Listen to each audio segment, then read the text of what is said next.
You go through it with a lot of trial and error. I mean, all of us make the mistake of the great manager, whether it's a store or it's a school, they'll be the perfect supervisor of many schools. Whereas a lot of people are very effective hands-on managers, but when they have to start working through managers in a much more delegated kind of way, it takes a total different set of skills.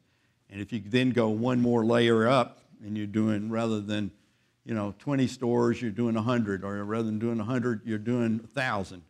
I mean, it takes a different mindset and a different skill set to be effective at all those levels. And we, like everybody else, made a lot of mistakes, and it's tragic when you do the old Peter principle, when you promote somebody over their head, because it's awfully hard to get somebody to step down and take it gracefully, So I guess the biggest thing is to really, I guess the thing, when you have many stores, I mean, our profiles of what makes successful managers, that are developed by taking your best managers and doing a detailed psychological analysis of them and what makes them great, and then reducing that to some guidelines helps. But again, at the end of the day, it still gets back to judgment, and each of those things take different skill sets. And you're going to make some mistakes.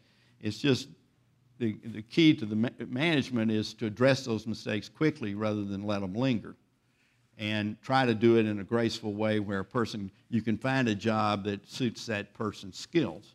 And of course, as you get a bigger organization, you'll have more slots that maybe that person can work, and sometimes they just won't be able to accept stepping back, But I think, one thing I noticed in our breakout session, I got the feeling that some of the leaders felt like that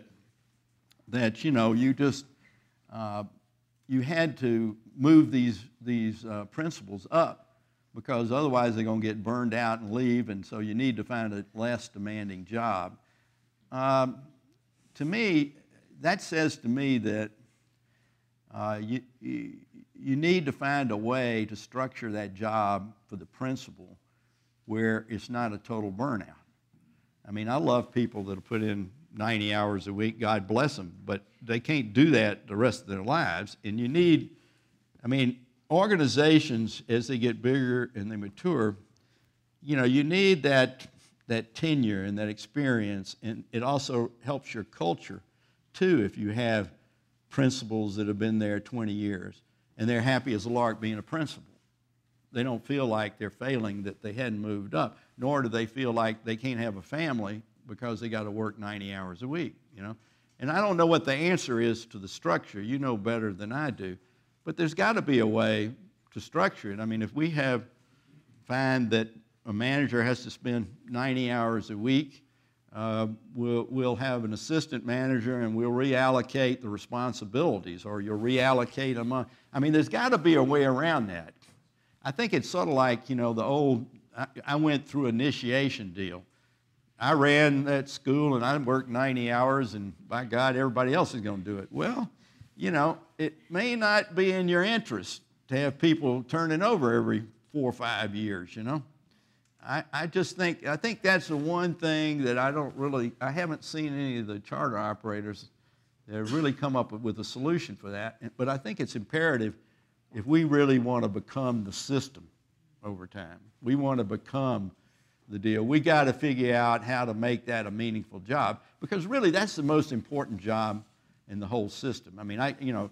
I talk about the store manager. To us, that is the most important job, May not be paid the most, may not be done that, but you're going to sink or swim based on how well that person performs. And if you're saying right off the bat that nobody's going to be able to survive in that job more than 4 or 5 years, there's something wrong. You got to figure that out.